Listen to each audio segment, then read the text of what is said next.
My name is Georg Wick.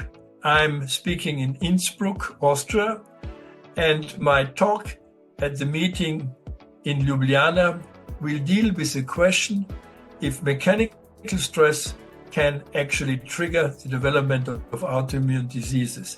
Mechanosensation is a very hot topic of research, and I will introduce mechanical sensors to you first and show how they can transform mechanical signals into biochemical signals that then lead to different types of gene expression in tissues and organs of the body.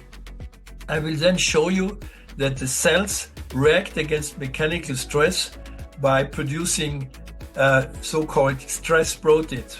The type they are also called heat shock proteins, and I'm speaking about a special variety, namely heat shock protein 60.